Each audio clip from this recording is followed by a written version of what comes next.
Udah.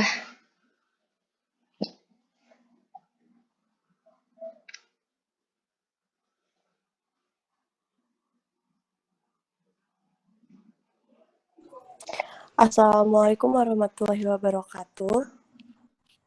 Waalaikumsalam warahmatullahi wabarakatuh.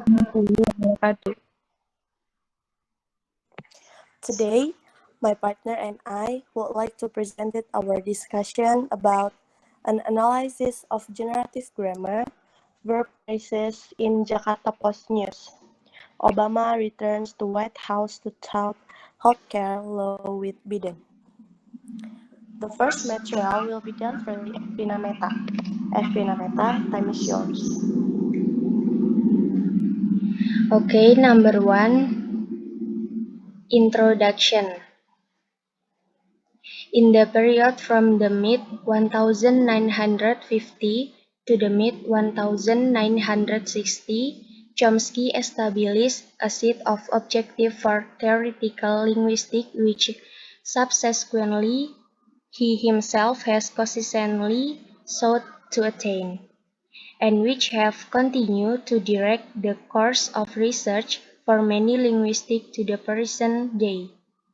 Naturally, during the course of the last 30 years, there have been many modifications, some of them quite radical, to the concrete proposals first put forward in an attempt to achieve these state goals.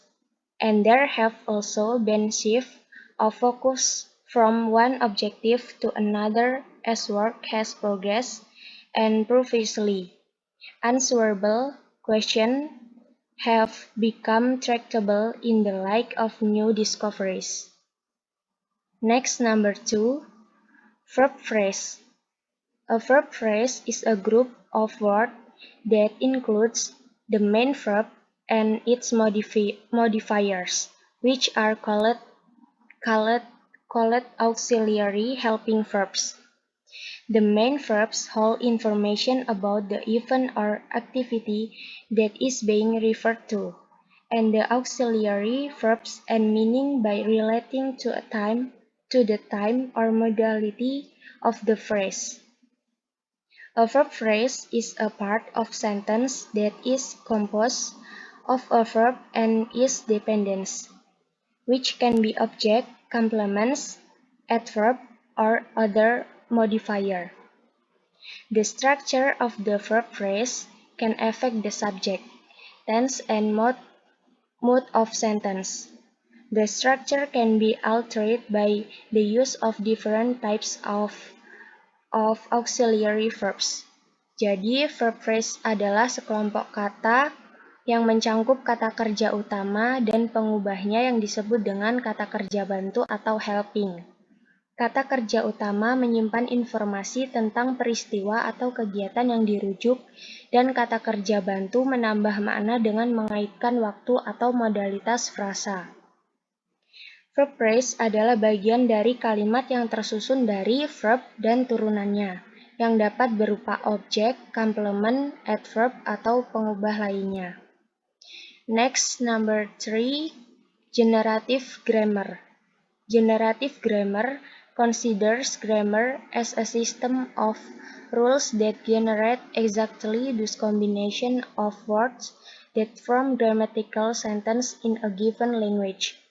It is a system of explicit rules that may apply repeatedly to generate an indefinite number of sentences which can be as long as one wants them to be. The difference from structural and functional models is that the object is best generated within the verb phrase in generative grammar.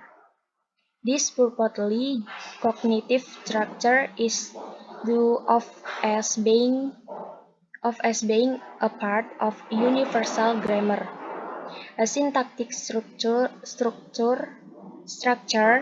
which is caused by a genetic mutation in humans. Generativists have created numerous theories to make the NPVP NP analysis work in natural language description. That is the subject and the verb phrase appearing as independent constituents, and the object placed within the verb phrase. A main point of interest remains in how to appropriately analyze WH movement and other cases where the subject appears to separate the verb from the object. Jadi, tata bahasa generatif menganggap tata bahasa sebagai sistem aturan yang menghasilkan kombinasi kata yang tepat yang membentuk kalimat gramatikal dalam bahasa tertentu. Ini adalah sistem aturan eksplisit yang dapat diterapkan berulang kali untuk menghasilkan jumlah kalimat yang tidak terbatas yang dapat sepanjang yang diinginkan. Perbedaan dari model struktural dan fungsional adalah bahwa objek dibuat berdasarkan frasa kata kerja dalam tata bahasa generatif. Struktur kognitif dianggap sebagai bagian dari tata bahasa universal. Struktur sintaksis yang disebabkan oleh mutasi genetik pada manusia.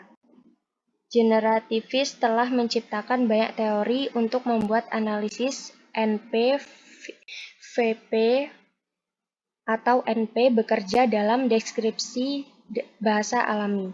Artinya, subjek dan frasa verba muncul sebagai konsisten, independen, dan objek ditempatkan di dalam frasa verba. Titik perhatian utama tetap pada bagaimana menganalisis gerakan WH dengan tepat dan kasus-kasus lain di mana subjek tampaknya memisahkan kata kerja dari objek.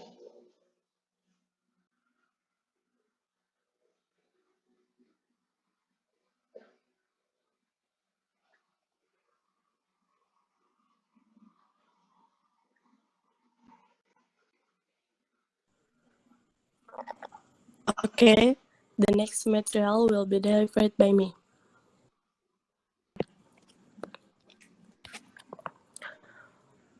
For method. The research method used by researchers in this study is the method of content analysis. Content analysis is a systematic method for analyzing the content and how the message is delivered. It is stated the content analysis is useful because it can predict who is delivering the message and how the message is delivered. The method using in reviewing this research is descriptive content analysis. The descriptive method aims to collect actual information in detail describing the exciting symptoms, identify problems or examine condition and revealing practice, and make comparisons or evaluation.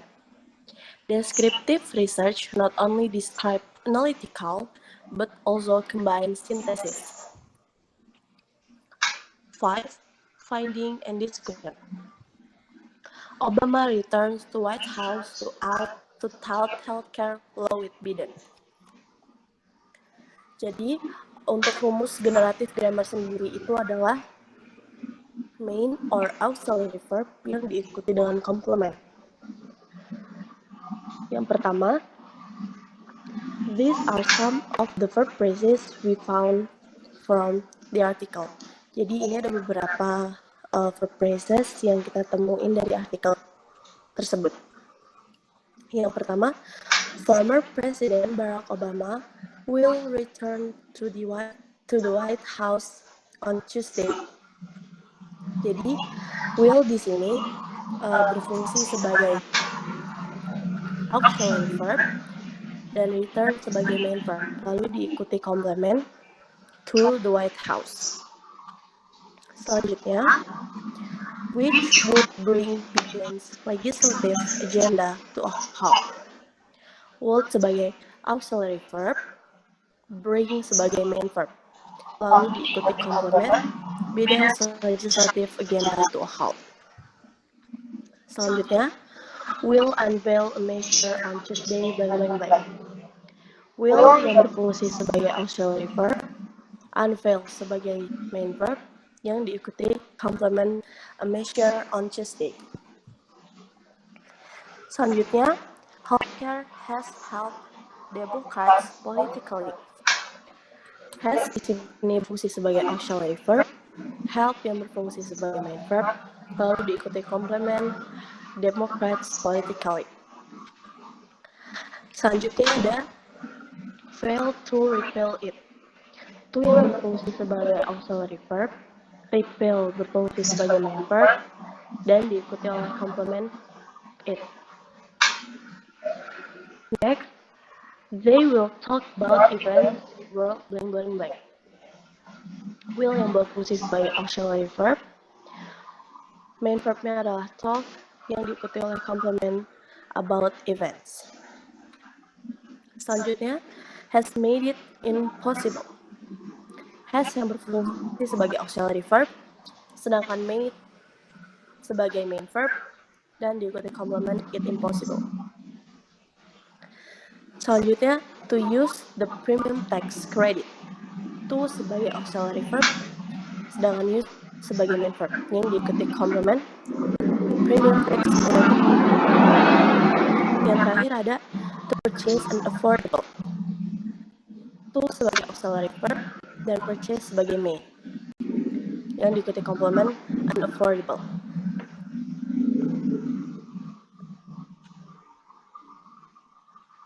Okay guys, this is our presentation. Any question?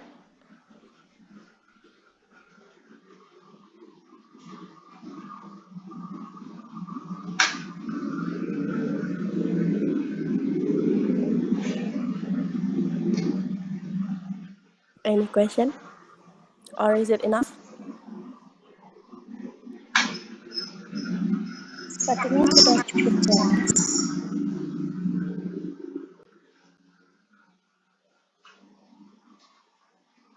Bagaimana dengan teman-teman yang lain?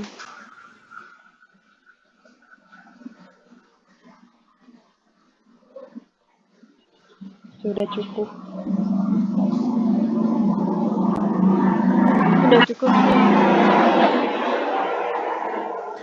Okay guys, this is our presentation today.